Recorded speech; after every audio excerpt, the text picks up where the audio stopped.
Welcome to the Terrible Podcast with your hosts from SteelersDepot.com, where you can find all your latest and greatest Steelers news. It's Dave Bryan and Alex Kozora, always lit, talking Steelers. And now, here's Dave and Alex.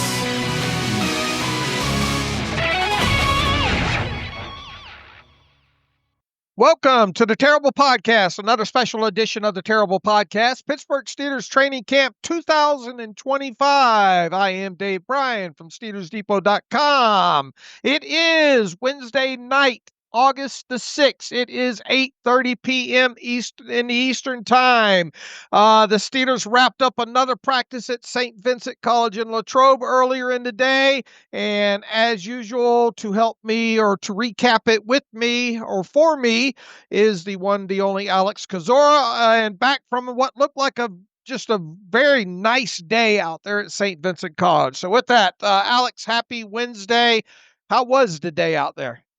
Picturesque, just a great day at camp, great weather, good crowd, a little bit of breeze, which hasn't always been there this summer. So good day, good day's work. Tomorrow, probably a walkthrough. So this may have been the last real good practice, even though it was not in pads today, but the last real good piece of work before the game on Saturday. All right, as we do every top of special edition Terrible Podcast, we shout out our sponsor, and that, of course, is Touring Plans. You can go and visit Touring Plans at touringplans.com. You can follow them on Twitter at Touring Plans. Lynn Testa does a great job. And what is Touring Plans? Well, Touring Plans is a destination site that'll help you make all your plans for any Disney-associated type trip that you might have coming up in the future, whether it be out on the West Coast or down in Florida or even the Disney cruise lines, anything associated with Disney that you might need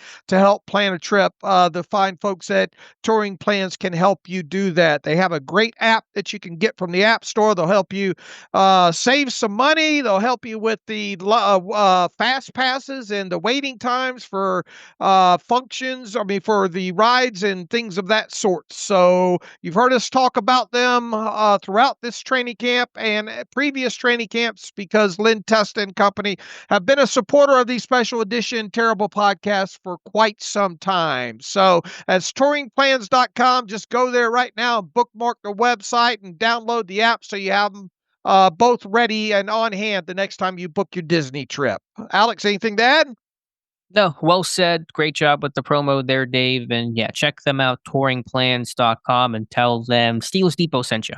Absolutely. All right, Alex, here we are getting closer to the first preseason game of 2025, which will take place on Saturday night. And as is usual the case ahead of the first game, got a pretty decent list of comings and goings and guys going different directions on the injury report and health updates. And we've already, unfortunately, had to cover first thing this morning the injury to Will Howard and how that's got him sidelined. But give us an up-to-date look at the health of this team, who was back, who missed, who was partial. Your turn. Go.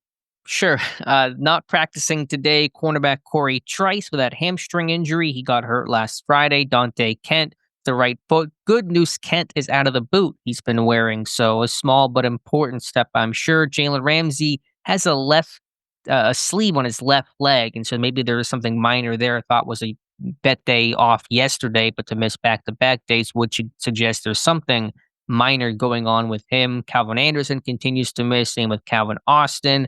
Alex Highsmith with a groin. Darius Slay got today off. Of course, no Will Howard with the broken pinky finger on his throwing hand, and Derek Harmon missed. Did not see him on the field today, at least not in uniform. Mike Tomlin, though, seemed to downplay the severity of that. We'll check on him tomorrow and hope that he can play in the preseason opener. Returning to practice today in a partial fashion was left tackle Gareth Warren. He didn't work in team, but individual sessions, and so that is good. Joey Porter Jr. did get a couple of team reps with the third team, oddly enough, midway through practice, but was mostly a partial participant in individual and off on the side. Cam Hayward continues to have the bubble wrap on. He did not work in team either. Jonnu Smith practiced in full despite leaving Tuesday with a knee injury or knee soreness, as Mike Tomlin called it. All right, Mike Tomlin was asked after practice what's going on with Derek Harmon, what he's dealing with right now. Mike Tomlin said just the minor things associated with the rigors of training camp.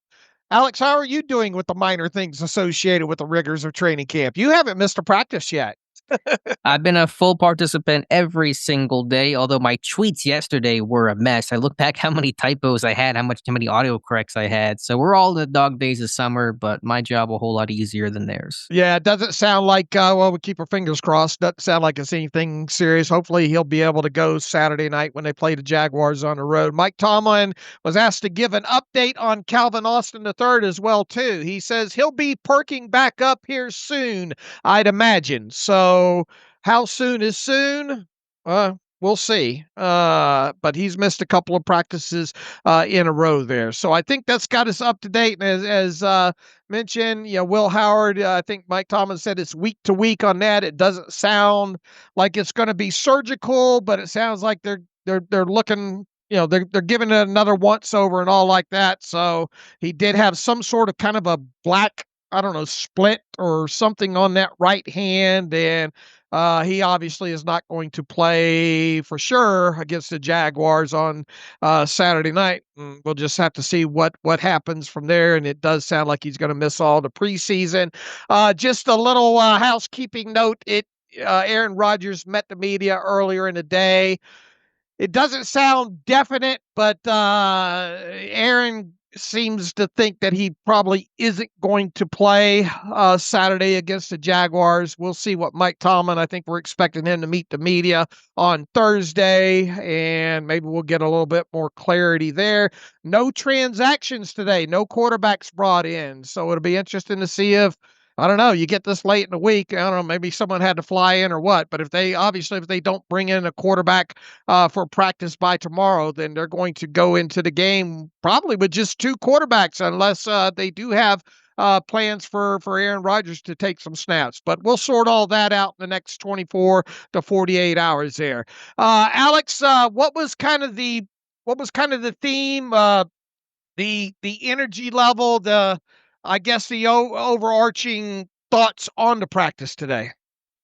Energy was good despite this team not being in pads. One scrum broke out. We'll talk about that here maybe in a minute. A lot of situational focus, which Mike Tomlin talked about that. Another set of 2-minute drills for the first and second team offenses. A little more success here, although not all the way. Defense has still done well overall. Some third down periods, a lot of passing situations where the defense was ramping up its blitz looks, and probably more chances for the younger guys today. Some of the veterans that probably wouldn't play in this game, like a Jalen Ramsey, maybe an injury there, but also probably no rush to get him back to practice because I assume even if healthy and 100%, he's not going to play in this preseason opener. But not a lot of Jalen Warren, for example, today. Saw more Caleb Johnson, more Kenneth Gainwell. So probably getting that eye towards game mode tomorrow, probably be a walkthrough, like I said. And so that seemed to be the focus a bit more today. Yeah, Mike Tomlin opened up with a statement saying another good day at work, really pushing situations in preparation for Saturday evening. Did a bunch of third down ball here today.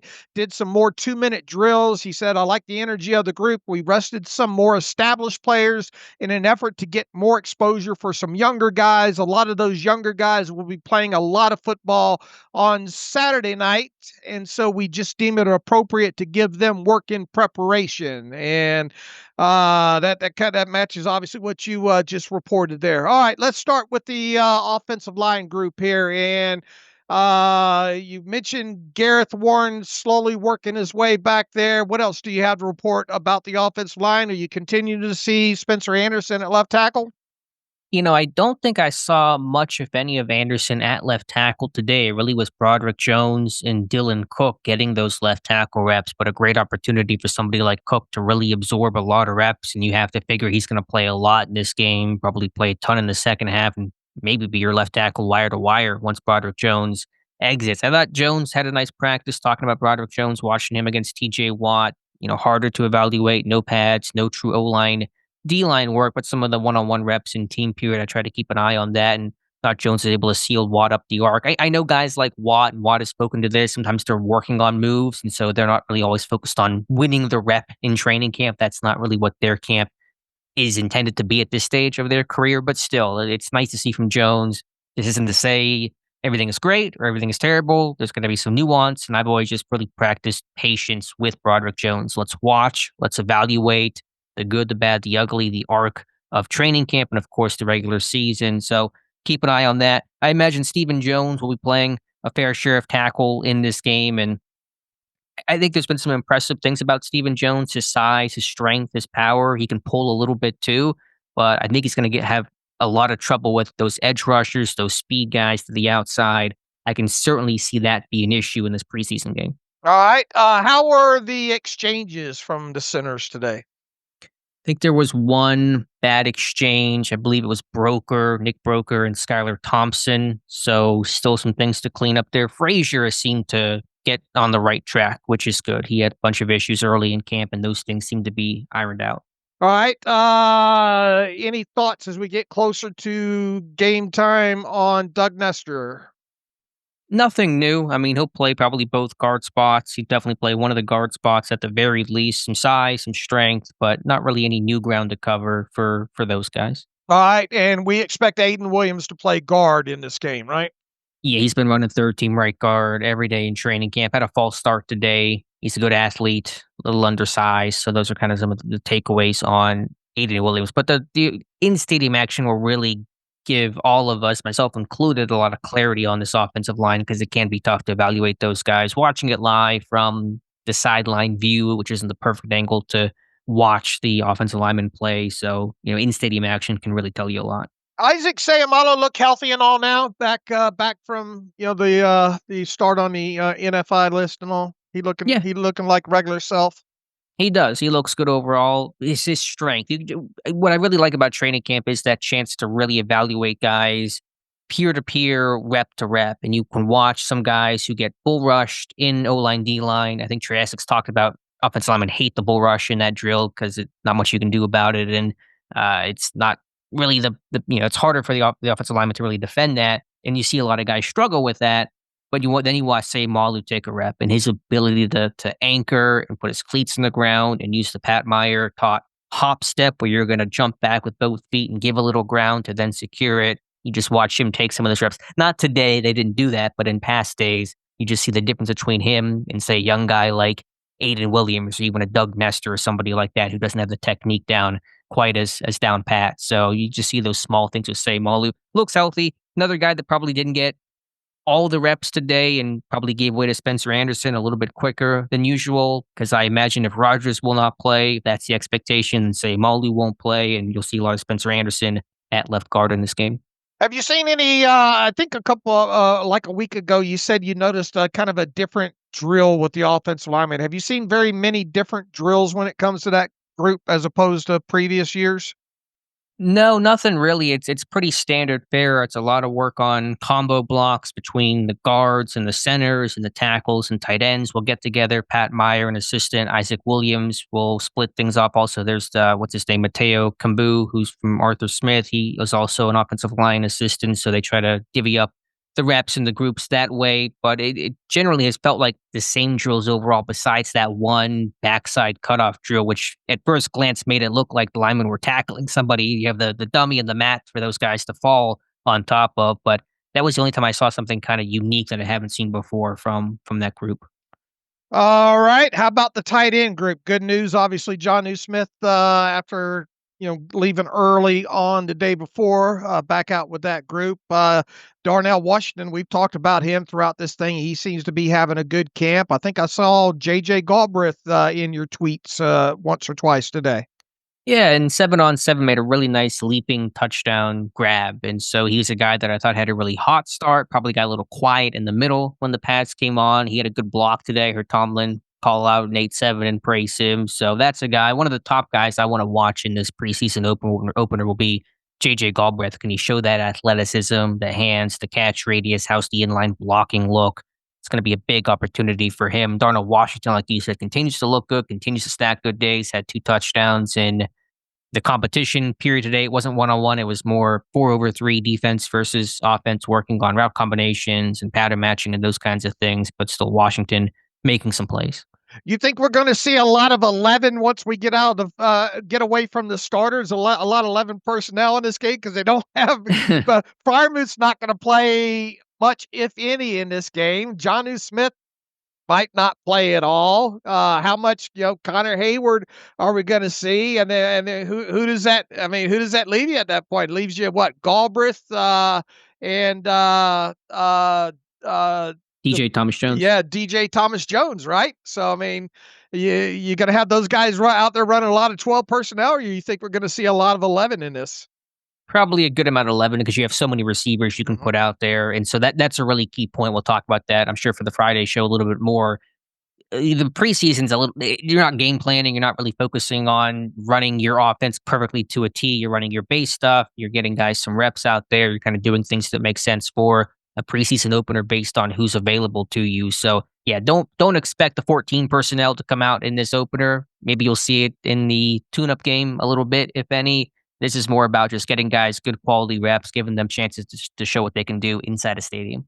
All right, running backs. What you got for us today?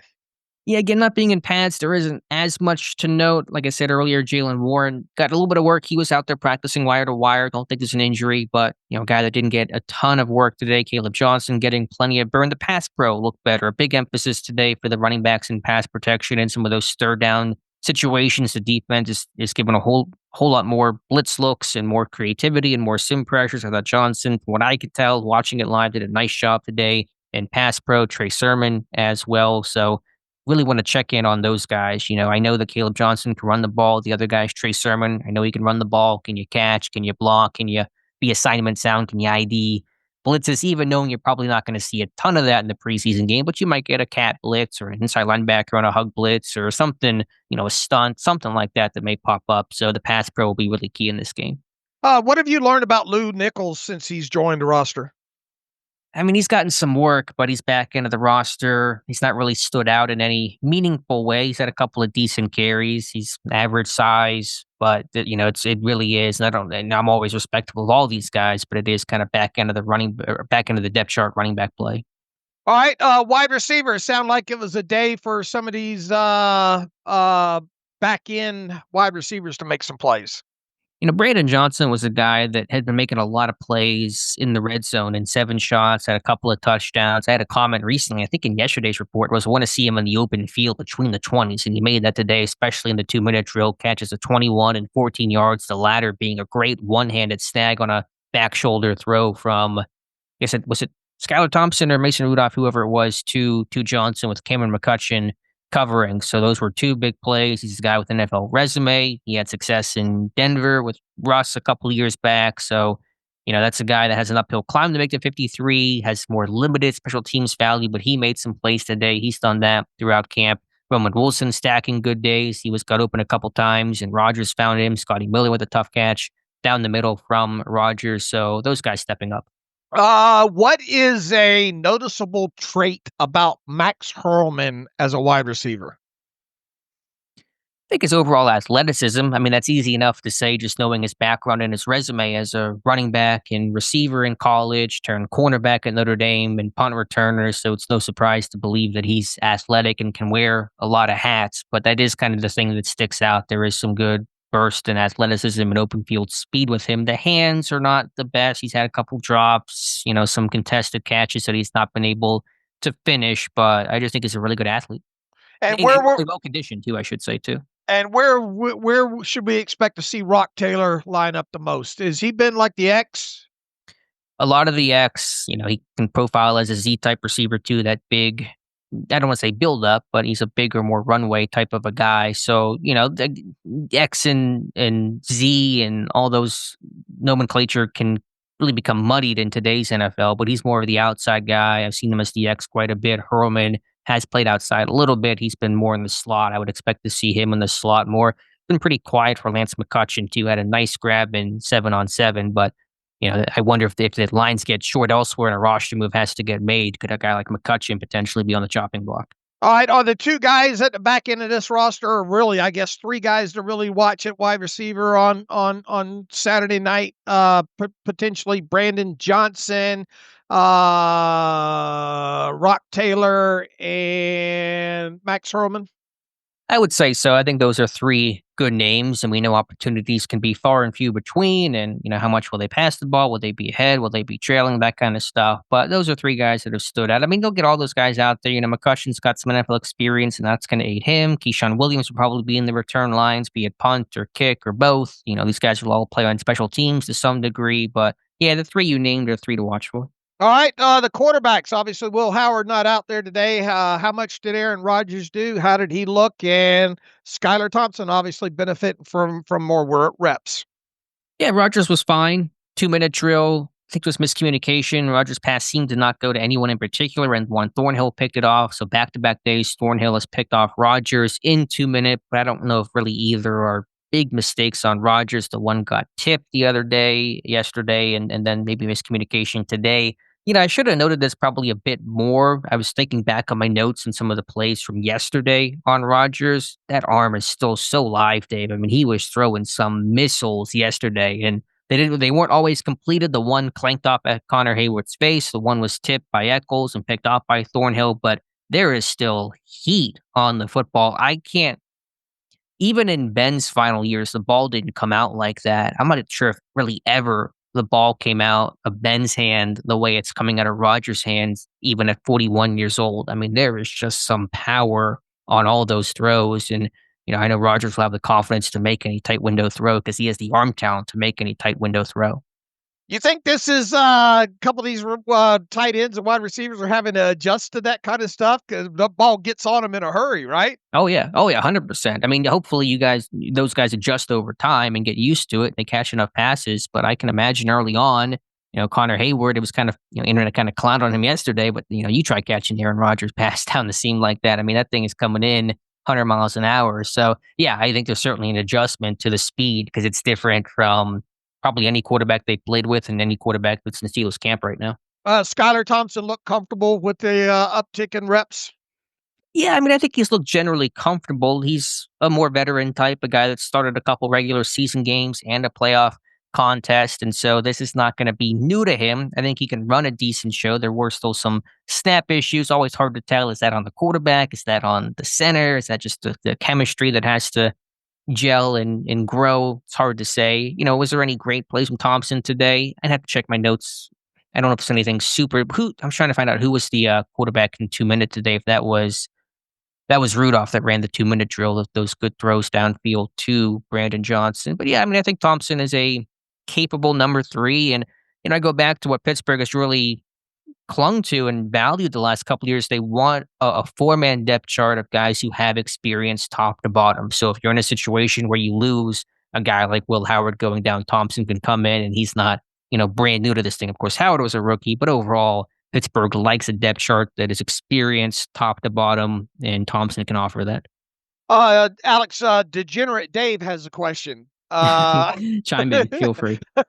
Degenerate Dave would like to know if the only 2 quarterbacks that play Saturday night against the Jaguars wind up being Mason Rudolph and Skylar Thompson. That's got to be an advantage when it comes to the Steelers, per se. Let's say if somebody was to bet on this game, right?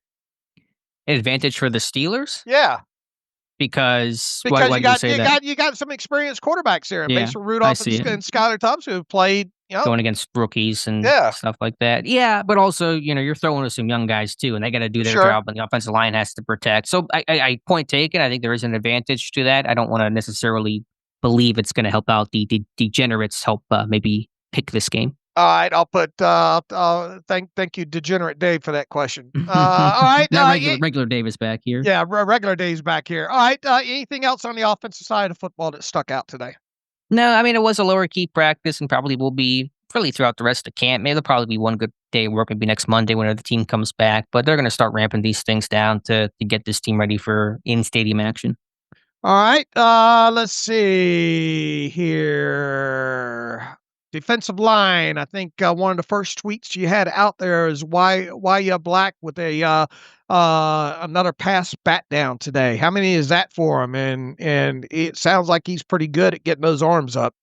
Black with a bat. That has been his summer. I got to count how many there's been. There's been several, 3, 4, 5, something like that, and had another bat down in 7 shots today. So big guy, great length, uses it well. I think he's had a nice camp. He got first team left defensive end reps today because no Derek Harmon, and he was running first team yesterday without, Cam Hayward getting team reps and, jumping Isaiah Loudermilk. So, that's a guy that has really worked his way up the depth chart, and barring something extreme happening or probably injury related in the preseason opener, whenever I do my next roster prediction, I'm going to bet good money YA Black will be on it. All right. Let's see. Let me finish this up here. Bet Alex's house Steelers plus 2.5 against Jaguars. All right. What else you got on defensive line for us? The scrum today was from Asesi Otomewa, who's returned to practice yesterday, and he's making his presence known, tackling Caleb Johnson by the neck, basically throwing him down in a non-padded, non-tackling day, and the offense understandably took exception to that. Pat Frymouth came off the sideline, gave Otomewa a good shove. McCormick came in, and there were punches thrown, and I know Otomewa was throwing hands, so that was the big skirmish of the day. These things happen. You don't often see it in these non-padded situations, but that was kind of a notable there, just from the fight and the biggest intense moment of the day. How does Otomewa look size-wise? We talked a little bit about his weight before training camp getting underway. Does he look a little smallish, or does he look like he's maybe gained a little weight? Does he look? I know it's hard, from where you're at and all like that. But what is your kind of assessment on his build? Because he's a fairly tall guy too, right? At like 6'4", 6'5". With 34-inch arms, he checks those boxes. Why I need to bring a scale with me and have these guys step on it before practice, just to be able to give good answers. He does look a little bit on the smaller end. If I had to guess his weight, I'm just guessing weight from afar. A dangerous game, 285, 290, so probably about what he was coming out, maybe a little bit heavier. But you see him next to Harmon, who's a lot bigger, Benton, who's a lot bigger. It's probably a little bit bigger than Logan Lee. Yeah, I mean, he's well built, but I would say he's probably not 300 pounds. All right, and we expect to see him on what side? Let me see if I have it on my notes, because he's so new to coming back to practice. Maybe more. Let me see here. He's playing some D-tackle today, more left defensive end potentially, but I maybe want to check that tomorrow because he's pretty new to getting back in team reps. All right, let's go to outside linebacker today.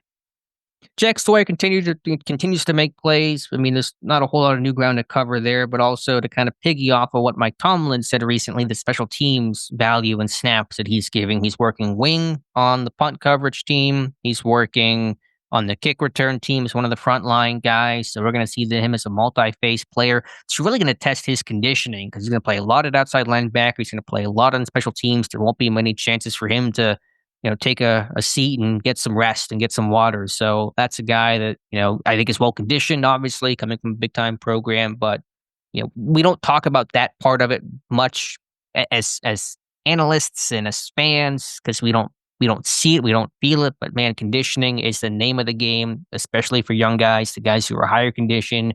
They earn more reps, they earn more trust, they earn more chances to go out there and make plays, and they're simply more capable of making plays. If you're tired, if you're winded and hands on your hips, you're not going to make a lot of plays. You're going to tire physically. You're going to make mistakes mentally. So the conditioning aspect is so important, and guys like Sawyer will be tested. What kind of camp is Julius Welshoff having? I think it's been a fine camp. He's run a lot with Aku Leota, and so you're going to see that pairing a lot. Probably once Herbig leaves, and Herbig, I think, will play and get a couple snaps, you're going to get Leal and Sawyer for a good bit, but rotating in behind will be Leota and Welshoff. I think as a run defender, he does well. He's got size, he's got strength, he sets the edge. As a pass rusher, he's a limited athlete, not a lot of bend overall in his game, but he's a pretty no-nonsense power type of rusher. I know he had 3.5 sacks last preseason. They weren't the highest quality sacks, but I think he's a guy that can play the run. He's not Jack Sawyer, but kind of in that vein of not a great athlete, but a guy that can play the run. But Sawyer certainly has more, better technique and better pass rush moves and more upside than Welshoff. All right. How about inside linebacker? What's the latest on Carson Bruner? Still running. I don't know. You can actually call it third team. There's still some mixing and matching next to either Devin Harper or Mark Robinson. So he's made a couple plays in run periods, but not a whole lot there. One name I haven't talked about much that kind of showed up today was Malik Harrison. I thought he had a good day getting off of blocks, finding the ball. They ran a screen to Kenneth Gainwell, had a couple of blockers downfield. Harrison was able to elude them and make a tag on Gainwell after about 5 yards or so downfield. So just around the ball, same with Peyton Wilson. And as I mentioned earlier, some more exotic looks, some more sim pressures, linebackers really mugging up, inside linebackers blitzing. And so we're seeing that more and more this training camp than past camps before in Pittsburgh. And you mentioned Cole Holcomb didn't dress, right? Oh, did I? I did not. Did he not dress today? Did I miss that? I don't believe he dressed today. That makes sense. I don't think he was on my notes at all. So that is interesting. Yeah, I don't have him written down. So yeah, I'm not sure what the situation is there. Hopefully his knee's okay. Obviously, that's something to watch here, but I will watch for that tomorrow. All right. I wonder if there's a little bit of soreness or something going on, So yeah, mark that down as something to watch along with obviously with Derek Harmon. You might have to update your diary as well too, because I don't believe I don't think I think someone had posted that he wasn't in today. Maybe it was Tim. Okay. I don't remember. I think maybe in one of Tim's pictures or something. But all right. Let's see. Let's go to the defensive backs today. Yeah, DBs today, some younger guys getting in more reps for guys like James Pierre and Cameron McCutcheon and Kyler McMichael. The one guy that really stood out to me is Deshaun Jameson, and he's gotten extra reps. No Jalen Ramsey, no Dante Kent. So I know I mentioned early in training camp, Jameson was really squeezed out, running essentially fourth team slot corner behind Ramsey and Bishop and Kent, and now he's basically running second or third team, depending on, if Bishop double dips or whenever Ramsey gets back in there. But he was around the ball. He's physical. He closes downhill well. Was non-tackling, but if this was a tackling period, he would have had a couple of big licks on guys today, like his overall competitiveness and just kind of intensity and demeanor, which is what Pittsburgh needs in the slot corner. Cameron McCutcheon going to be a guy to keep an eye on Saturday night, right? He'll get a lot of burn. I mean, he's got size and length. I mean, the overall play has been consistent, I suppose. There hasn't been a lot of notable positive with him, but he's gotten a lot of reps. He's really worked third team corner throughout training camp. The lines of corner getting a bit thin, so he's getting the bump up reps. He just got a lot of exposure, which is good compared to someone like Kyler McMichael, who wasn't getting a lot of reps in playing time early in camp. That's now opened up because of the injuries there. But yeah, he's a guy that's gotten some reps, and that'll hopefully serve him well in this game. All right, walk us through 7 shots. Yeah, sure. And then at safety, I don't know if you want to talk about safety just briefly too. Juan Thornhill with that interception today. Chuck Clark, a good pass breakup on Connor Hayward. So those guys making some plays. 7 shots. The offense 1-4-3. Spoiler alert, but the first play was Rodgers hitting DK Metcalf over the middle on an in cut. The second play was Rodgers scrambling a bit, trying to throw to Darnell Washington, throw a little bit low, and that was incomplete. Eccles on the coverage. The third play was the bat down by Y.A. Black. The fourth play was a really nice play I should have mentioned earlier by Beanie Bishop Jr., breaking up a pass for Robert Woods in the back right corner of the end zone. Fifth play was Rudolph finding Woods for a touchdown this time. The sixth play was a run for Lou Nichols, a touchdown non-tackling period, but give the offense the win. So it's tied at 3. Starters come back in. Rodgers scanning the field, and like how the period started, it ended with Rodgers hitting Metcalf for a touchdown. So the offense wins 4-2-3. All right. And how about the 2-minute period? Yeah, the 2-minute with Rodgers, the ball to 30 on the second throw. It was that miscommunication. At least what felt like miscommunication and intercepted by Juan Thornhill. So that went nowhere fast. And then the next one was Rudolph coming in with a 2s, couple of really good throws to Brandon Johnson, who made a great one-handed snag on that back shoulder fade I mentioned earlier. And then they kind of played it more situational, so the offense really stopped trying to put the ball in the end zone. They ran the ball a couple times to set up a 36-yard field goal for rookie Ben Sauls. Mike Tomlin iced him, and he made the field goal. So Rodgers ran it well to get them in scoring range. All right, what stuck out in maybe some of the 11-on-11 stuff? Let me think. I mean, the Brandon Johnson, catch in that 2-minute drill, I think was certainly one of the highlight of the day. Some of the throws and connections to Roman Wilson getting open a couple times. He might have turned James Pierre around once. It was hard to tell exactly what happened, but Wilson got wide open for a big time completion. And then Rodgers hit him later, floating a ball over Malik Harrison. So some of those plays stuck out to me, but the Johnson catch was the highlight and treat of the afternoon. All right, you expected it to be a little more walkthrough-ish, I guess, on Thursday? I checked my notes before we started the show, and last year was a walkthrough, and it is. I mean, it's important. They're repping important things for the game, but from a let's talk about it standpoint, it is very bone dry to the point where I won't even, I'll do the play-by-play, but I won't use it for my camp stats because it is not competitive. It is a really low-key day getting ready for the game. So if that plays out tomorrow, not going to be a whole lot happening. All right. So do we need to play it by ear whether or not we're going to do a recap tomorrow night? Probably still do a show to at least touch base on the injury and health of the team, which I think will be important to note. I know we'll talk about that for the Friday show as well. We'll probably just do it to stay in rhythm, but just don't be surprised if I'm coming back fairly empty-handed in terms of who looked good on Thursday. But we'll see. Each year's different. I can't predict exactly what Mike Tomlin will do, and so we'll go out there and find out. All right. What are the top 2 best things you saw today? Like I said, the Brandon Johnson one-handed catch, I think it's got to be number 1. And then number 2, I'm sure I'm missing something. That Bishop play was really nice, and Beanie's come on stronger these last couple practices, so that's good to see. I think the Galbraith catch, even though it wasn't team, it was 7-on-7. Nice to see him kind of pop up in a big way in my notes again. All right. I think we're about 35 minutes. We're getting pretty good at keeping these things under 40 minutes now. So I appreciate it, Alex, as usual. And you will be back out there, as you stated, on Thursday. And the diary for today is obviously up on SteelersDepot.com. It's easy to find. It's pinned to the top of the site there. And obviously this podcast will be up and able to be listened to about 30 minutes from right now. So within all that, you can follow me on Twitter /X at Steelers Depot. Follow Alex at Alex_Kozora. Follow the show at Terrible Podcast. Email the show, theterriblepodcast@gmail.com. If you like what we do and want to donate to the cause, SteelersDepot.com. Hit the donate button. Also, if you like an ad-free version of the site, SteelersDepot.com. Hit the ad-free button, upper right navigational bar, and follow the directions that way. So until Thursday, as always, thanks for listening to the Terrible Podcast, another special edition of the Terrible Podcast, Pittsburgh Steelers Training Camp 2025 with Dave and Alex.